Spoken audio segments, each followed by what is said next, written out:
네, 반갑습니다. 아까 이제 뭐 협동조합 얘기도 해주셨고 사례 연구도 봤는데 그 협동조합에서 지금 일을 하고 있고 6살 협동조합입니다. 저희는 이제 일반 협동조합이니까 영리 뭐 구분하지만 어차피 협동조합 자체가 우리나라는 제도적으로는 영리 비영리 이렇게 나눠져서 일반 사회적 협동조합으로 돼 있지만 하이브리드라고 그냥 보시면 될 것 같습니다. 그래서 그렇지만 법적 규제들은 있다 보니 그걸 지켜야 되는 또 어려움도 있습니다. 그런데 뭐 제가 쭉 봤던 것들은 사회적 협동조합이나 일반 협동조합이 거의 비슷하게 운용되고 있는 게 사실입니다. 왜냐하면 영리 사업도 해야 되고 공익적 성격의 사회적 목적 달성도 같이 해야 되기 때문에 그런 것 같습니다. 참고로 제가 거기서 일하고 있기 때문에 말씀드렸습니다. 오늘 제가 이제 발표드릴 내용은 아까 간단하게 이제 요약해 주신 내용 뭐 이미 보셨기 때문에 그렇지만 생명의 숲이라고 하는 어떻게 보면 우리 IMF 시기 때 시민사회 중심으로 해서 또는 정부에서도 해결해야 될 아젠다가 있었죠. 그래서 그 문제들을 함께 해결하는 데 있어서 숲을 통해서 해결해 보자라고 하는 일종의 협력이 만들어지면서 우리 사회 협력이 만들어지면서 만들어진 생명의 숲 시민단체로 볼 수도 있고 법적 성격은 제도적으로는 사단법인이라고 하는 것이죠. 그래서 사단법인의 어떤 거버넌스 구조, 시민단체의 거버넌스 구조에 대해서 볼 수 있는 그런 사례인 것 같습니다. 자, 그러면 시작해 보도록 하겠습니다. 저는 이제 제목을 그 협력적 파트너십 구조의 권한위임 거버넌스라고 연구 결과의 어떤 그 제목을 잡았었는데 이제 그 내용은 아까도 이제 말씀 계속 들었지만 비영리 조직들은 대체로 사무국 실무진들에게 많이 위임이 되어 있는 구조가 제가 경험했던 조직들도 다 비영리 조직이지만 공통적으로 그렇게 돌아가고 있는 것 같습니다. 그래서 거버넌스 구조가 꼭 뭐 이사회만을 얘기하는 것은 아니기 때문에 그런 측면이 서로 협력이 어떻게 잘 이루어지냐라고 하는 것은 굉장히 중요한 게 아닌가 싶습니다. 그래서 그런 차원의 어떤 협력적 파트너십 구조도 있고 그 외에 또 다른 영역의 협력적 파트너십 구조도 말씀드리도록 하겠습니다. 네, 뭐 연구 방법, 거버넌스 구조와 특징, 분석 결과로서 굿 거버넌스를 위한 변화와 도전, 그 다음에 시사점 이렇게 말씀드리겠습니다. 연구 배경으로서 거버넌스가 왜 중요한지 이런 거에 대해서는 다시 제가 말씀드리지 않겠습니다. 거버넌스의 질이 조직의 성과에 영향을 미치기 때문인 거죠. 그렇지만 단순히 그러니까 조직 구조만을 얘기하는 게 아니고 중요한 것은 의사결정의 어떤 구조가 아닌가 싶습니다.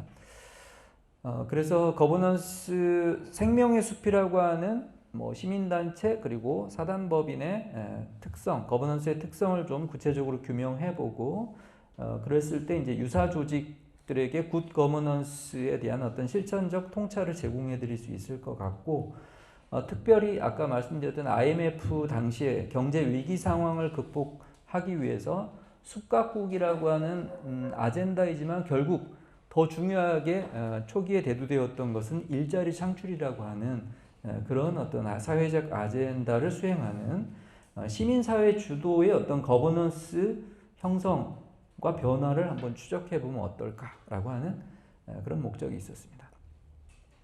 생명의 숲 아까 간단하게 소개 뭐 해주셨기 때문에 자세하게 설명드릴 필요는 없을 것 같은데 생명의 숲, 즉 숲이라고 하는 것을 매개로 해서 우리 사회 문제를 해결해 보자. 그렇지만 초기에 일자리 문제에 초점을 뒀다고 한다면 지금은 숲을 확산시켜 나가는 것. 근데 우리가 숲 그러면 도시에서 떨어져 있는 숲 생각할 수 있는데 지금은 이제 도시 숲, 학교 숲, 그리고 숲과 관련된 다양한 정책 뭐 이런 것들 운동을 확장해서 지금 이어가고 있습니다. 그래서 미션과 비전, 아까 5분 거리의 숲 만들기 이미 비전 말씀해 주셨어요. 저도 굉장히 여기에 공감이 되면서 개인적으로 뭐 여담이지만 연구 내용은 아니지만 여러분도 힘들 때 스트레스 많이 받고 그럴 때 뭘 찾으시나요? 네. 자꾸 숲이나 도시 안에서 멀리 못 가면 여행을 못 가면 도시 안에 공원을 찾게 되죠. 뭐 저도 그런 것 같습니다. 그래서 요즘은 카페도 숲처럼 카페를 만들어 놓은 곳도 있고 그래서 도시 안에서 그런 숲을 느낄 수 있는 것들이 시민들에게 얼마나 유익을 주고 있는가 아마 다들 경험하고 계시는 것 같습니다. 그래서 저도 되게 연구를 하면서 관심이 많이 가는 단체였던 것 같습니다. 네, 연구 절차. 원래 연구 방법을 질적, 양적 두 가지를 다 수행하려고 했는데 이제 양적 같은 경우는 어떤 내부 사정으로 진행이 잘 안 돼서 직원들한테 직접 그 설문조사를 해서 분석을 하는 거였는데 이제 그게 잘 이루어지질 않아서 인터뷰 중심으로 해서 심층 인터뷰로 해서 질적 연구를 했다 이렇게 말씀드리겠습니다. 먼저 거버넌스 구조의 어떤 객관적 상황들을 좀 정리를 해보면 이건 뭐 일반적으로 모든 조직들이 대부분 그렇지만 이게 이제 사단법인의 성격이 조금 뭐 일반 어떤 공익법인 뭐 제가 경험한 건 사회복지법인이나 제가 또 우천복지재단이라고 하는 공익법인의 상임이사로 같이 겸직을 하고 있는데요.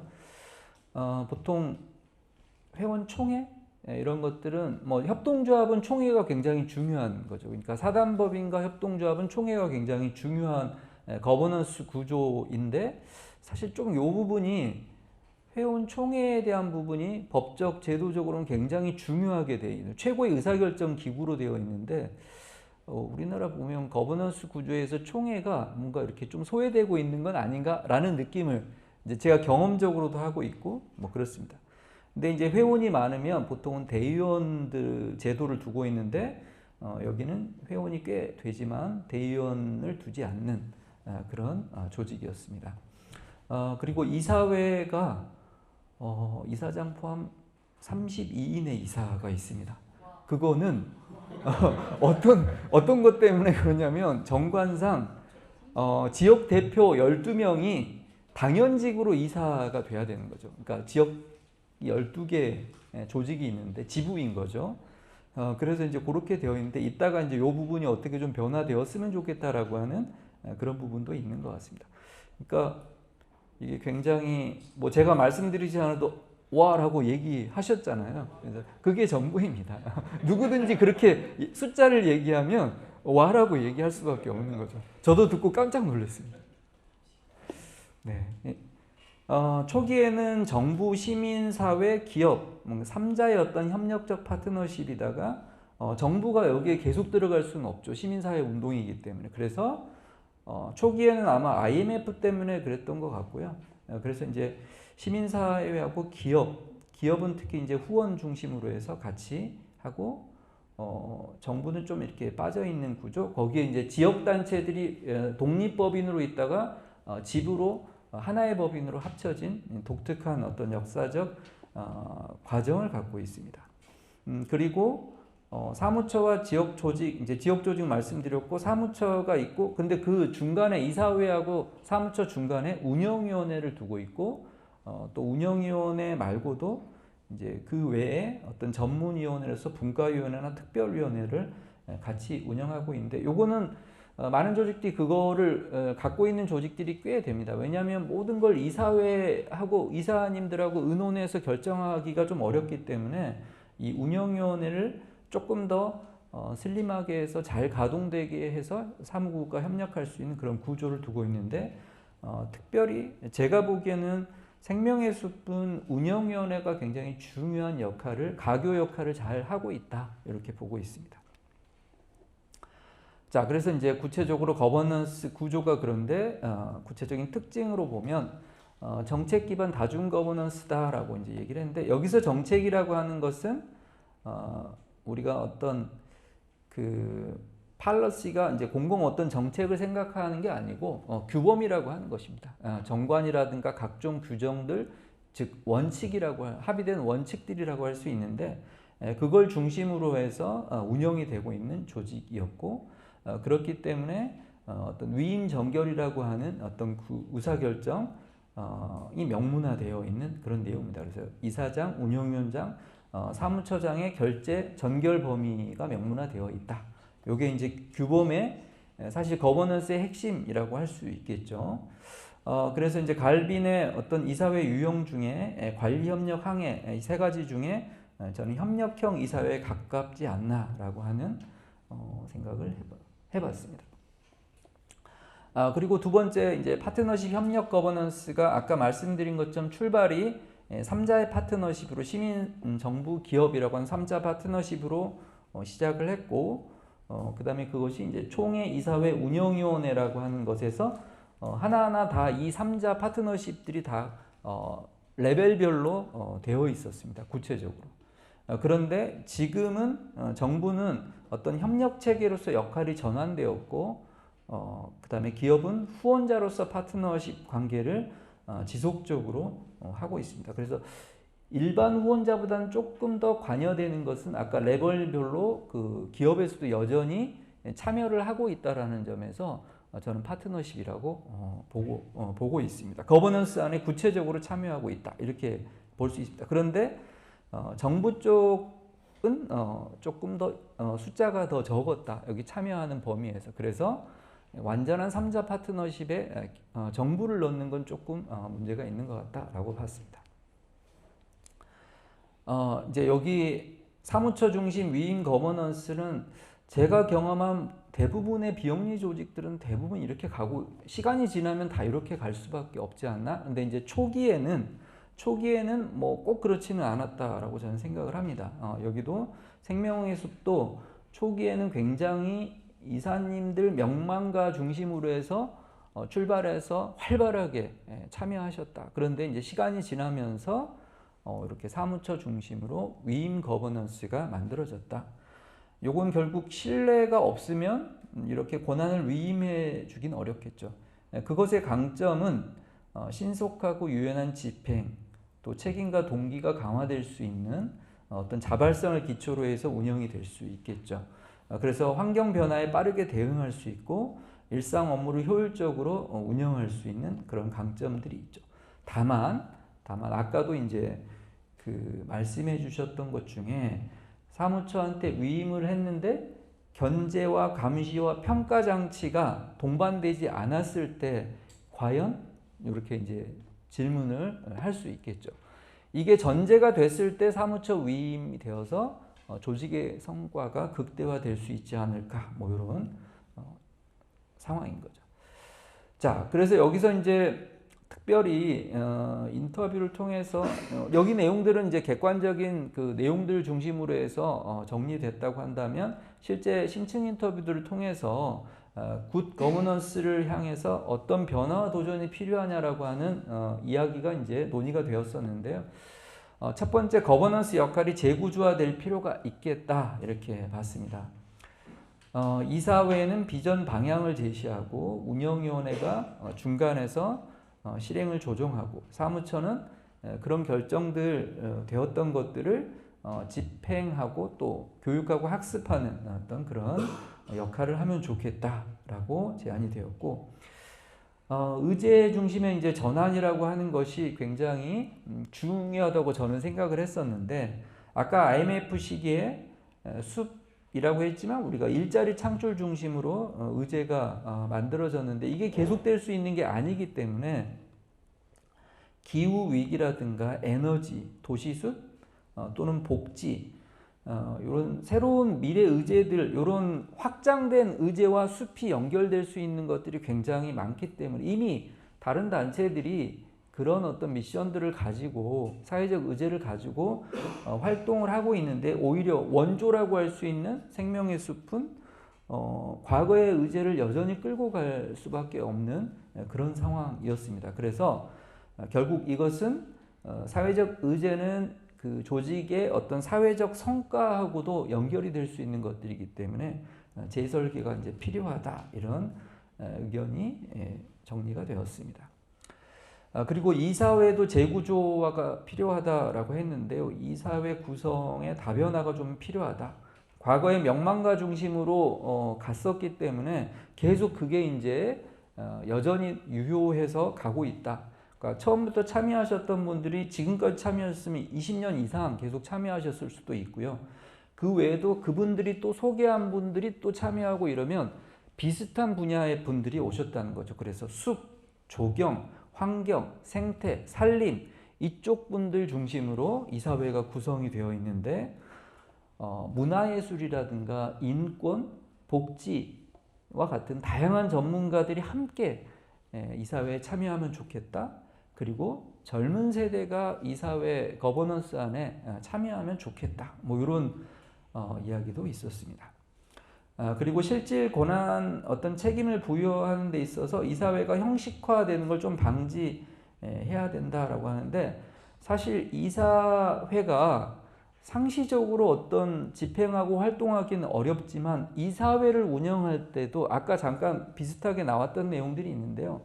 예결산 자료 중심으로 이사회가 돌아가다 보니까 저도 이제 이사회를 운영하는 입장에서 사실 그걸 하려면 구체적으로 다루다 보면 시간 뭐 거의 80%를 거기에 시간을 다 쓰거든요. 근데 요거는 사실 사전 자료를 충분하게 숙지하고 오면 요약된 내용을 중심으로 해서 핵심 사안들을 논의하면 되는데 이제 그게 좀 어렵지 않나. 이제 여기서도 공통된 내용으로 아마 얘기하고 있는 것 같고 간소한 서식으로 다른 심의할 수 있는 의제 안건들 중심으로 해서 더 시간을 확보해서 이사님들하고 논의하고 소통하고 했으면 좋겠다라고 하는 그런 이사회 재구조에 대한 이야기가 있었습니다. 그 다음에 이제 조직 역할 재정비인데요. 아까 이제 지역 조직 얘기를 했었는데, 숲 교육 중심으로 지금 활동을 많이 하고 있다라고 얘기를 하셨고, 이게 이제 아까 의제 과거부터 계속 갖고 왔던 숲 가꾸기라고 하는 어떤 실행 중심의 의제를 지역에서 더 많이 활성화시켰으면 좋겠다라고 하는 어떤 사업 포트폴리오의 재편이 필요하다는 의견이 있었고 새로운 시대에 맞는 어떤 교육 개발 또 현장에서 실제 숲 개발하고 실행하는 거 재정비했습니다. 아마 이게 숲이라고 하는 것이 지금 어떻게 보면 기후변화 문제하고도 관련이 있고 뭐 요즘 말로 하자면 이제 탄소 저감이라든가 탄소 중립하고 굉장히 관련이 있는 부분이기 때문에 이런 부분들을 조금 더 의제화시키고 실행할 수 있는 그런 조직 역할 재정비가 좀 필요하다라고 하는 것이죠. 자, 그 다음에 이제 시민 참여 기회 확대라고 하는 부분은 아까 이제 총회에 시민들이 직접 참여하는 구조, 대의원이 없다라고 했었는데, 그래서 회원들이 직접 참여를 하는 구조이기 때문에 회원들이 뭔가 역할을 할 수 있는 구조, 또 회원들에게 직접적으로 서비스할 수 있는 것들이 개발되어야 되는데, 이제 그런 부분들이 조금 미흡하다라고 하는 부분이 있었습니다. 그래서 회원, 시민이 서비스 제공의 어떤 수혜자가 아니라 거버넌스 구조에 참여해서 의견을 제안하고 주도적인 역할을 할 수 있으면 좋겠다. 근데 이게 이제 지역 대표님들이 모두 다 이사회에 그게 참여하는 당연직 이사회 참여 이런 구조를 약간 변화시켜서 이렇게 젊은 시민들이 참여할 수 있는 그런 거버넌스에 참여할 수 있는 그런 구조 거기까지는 얘기를 하는데 저는 거기 약간 그 다음 유추가 되는 그런 부분. 아마 그런 부분 조심스럽기 때문에 말씀을 안 하셨을 것 같은데 저는 그 다음 단계에 이렇게 읽혀지더라고요. 그래서 이제 그런 부분들. 자, 사무처 활동가의 다층 수준의 의사결정 참여 보장이었었는데요. 이제 사무처 직원들의 이제 여러 레벨별로 직원들 의견을 거버넌스 구조 안에 이렇게 전달하거나 직접적으로 소통될 수 있었으면 좋겠다. 특히 이제 운영위원회나 이사회가 거버넌스의 의사결정의 핵심이기 때문에 그 경로 안에 사무처 전 직급 직원들이 참여할 수 있는 구조를 만들었으면 좋겠다라고 하는 의견도 있었습니다. 자, 그리고 공유, 소통, 뭐 견제, 감시가 작동하는 구조. 요거는 이제 사무처의 위임이 많이 되어 있는 거버넌스 구조이기 때문에 그런 부분들을 이사회나 총회 또는 운영위원회가 형식화되지 않도록 하기 위해서 견제하고 감시하는 어떤 기능이 잘 작동됐으면 좋겠다.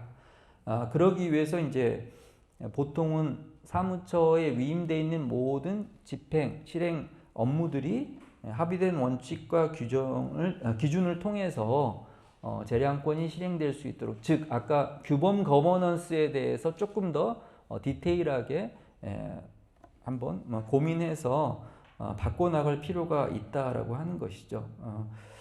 자, 그리고 아까 이제 나왔던 게 이제 지역 대표가 당연직 이사회에 참여함으로써 의사결정의 비효율이라든가 또 단일 법인으로서 지역 조직이 가고 있는 사고 위험성을 최소화할 수 있는 기능이 좀 필요하다. 그러니까 지부에서 문제가 생기면 단일 법인이기 때문에 전체 조직이 문제가 될 수 있는 부분들이 과연 얼마나 통제가 될 수 있을 것인가 라고 하는 부분까지도 고민을 하고 있더라고요.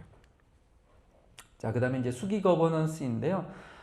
다양한 이해관계자가 참여하는 어떤 구조를 만들어내야 되고, 그래서 심도 있게 그러니까 새로운 의제를 만들고 중장기적인 어떤 프로젝트들을 심도 있게 논의하고 토론하는 그런 수기 과정이 필요하겠다라고 하는 그런 수기 거버넌스에 대한 이야기도 있었습니다. 자, 그래서 마지막인데요. 정책 거버넌스의 어떤 가능성, 비영리 조직이 갖고 있는 그래서 이제 소수 임원 중심이 아니라 규범에 의해서 정관이라든가 각종 규정 기반의 정당성을 통한 사무처 위임을 통해서 안정적인 집행이 가능하도록 해야 되겠다.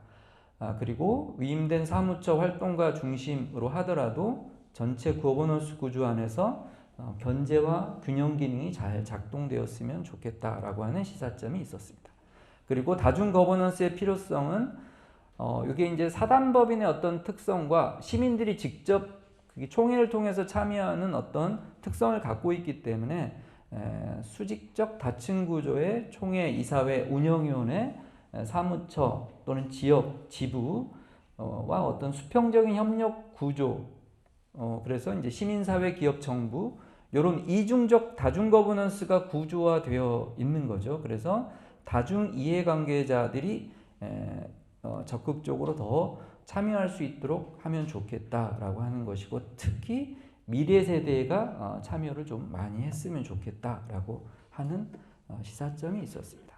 자, 그 다음에 이제 아까 수기 거버넌스 같은 경우는 운영위원회가 어떤 그 수기의 허브 역할을 하면서 이사회가 모든 걸 이런 수기를 할 수는 없기 때문에 실무진과 이사회 간의 어떤 양방향 토론 논의가 활성화될 수 있도록 했으면 좋겠다라고 하는 그런 시사점도 있었습니다. 자, 그리고 이제 사회 구성원 전체 어떤 시민들의 사회의 관심을 의제화하기 위한 회원 시민 참여의 어떤 창구를 확대하는 그런 구조가 필요하겠다. 그걸 통해서 이제 수기 거버넌스를 통해서 시민들이 참여하고 활동도 참여할 수 있는 그런 구조를 만들어 보자라고 하는 어떤 시사점들을 발견할 수 있었습니다. 네, 제가 준비한 내용은 여기까지입니다. 감사합니다.